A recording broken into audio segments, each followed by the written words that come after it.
It's Mars, lover of all things iconic, here with your Fashion Weekly news. We have some pretty big stories coming out in the fashion world this week, so let's jump right into it. First up, Louis Vuitton is launching their first ever cosmetic line called Le Beauty Louis Vuitton, and guess who's the creative director?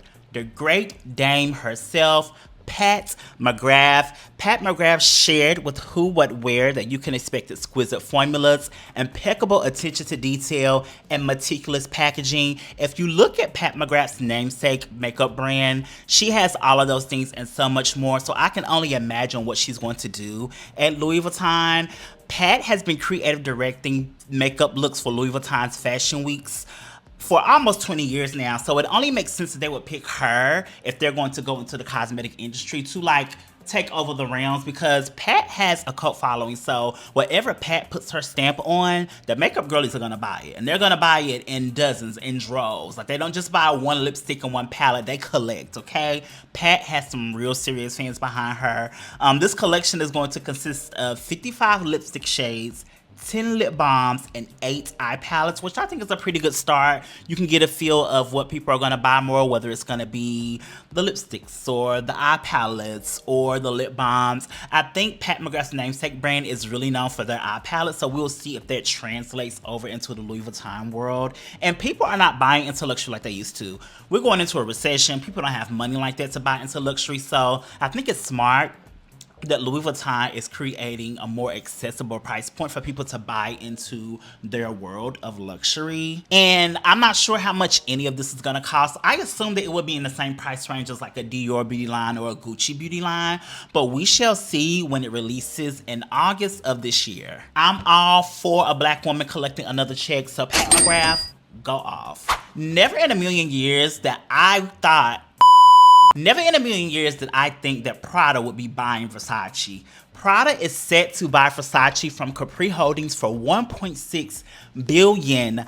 Capri Holdings is a fashion conglomerate. They also own Michael Kors and Jimmy Choo. There are many other buyers who want to get in on buying Versace, but Prada was giving preferential treatment, so they have first access to seal the deal and actually buy the brand. There have been rumors over the past few months that Donatella is retiring, which Donatella has made her mark. She has done more than enough to keep Versace afloat ever since her brother was murdered. So she is retiring.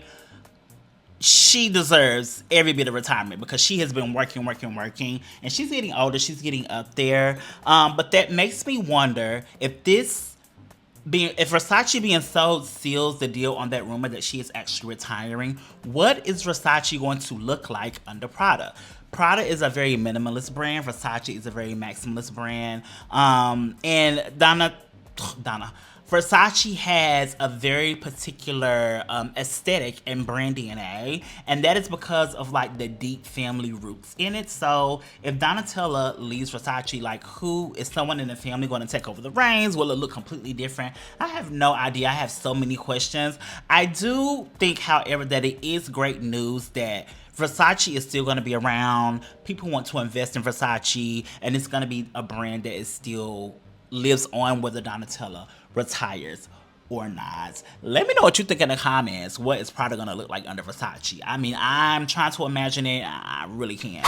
We have all been waiting to see what Sarah Burton for Givenchy was going to look like. She finally made her debut for her first collection as creative director at Givenchy at Paris Fashion Week. And when I tell you, she got rave reviews from everyone. Some people thought it was boring, but 90% of the people who actually have taste really got into it, me being part of the 90%.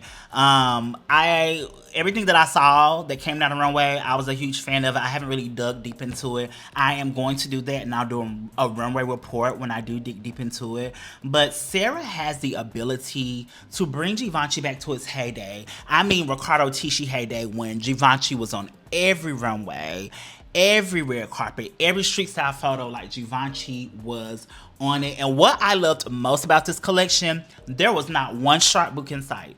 Not one sharp boot in sight. And that's what I'm talking about. Sarah, you heard my cries. I'm tired of the shark boot. I'm sure you're tired of the sharp boot. Like, get a girl something else. Like, the girl's gonna have to get into something else. Sarah is a designer who designs well-tailored garments, and I hope that the Givenchy audience is ready for that and not just stuck on the accessories. Like, get into Givenchy. Like, this is a very, what's the word I'm looking for? Iconic, legendary brand. Like, get into stuff outside of the sharp boots, please. Black brand of the week goes to a brand called Kwasi Paul. And Kwasi Paul represents the in-between of the African diasporic world and the Western world. In that in-between, Kwasi Paul explores the juxtaposition of these universes while stitching their own identity. The entire brand is the manifestation of their parallel diaspora world, and in that world is where we as future ancestors exist. Heritage, fluidity, and the unknown permeates the essence of Kwasi Paul. The brand values the fervent reflection of culture and individuality, and it is for this reason they craft. And the designer behind this brand is called Sam Bayoke. He is Ghanaian and American. He is also a part of the Ashanti tribe, so you will see a lot of culture and gold and richness embedded into this brand. The tailoring here is exquisite.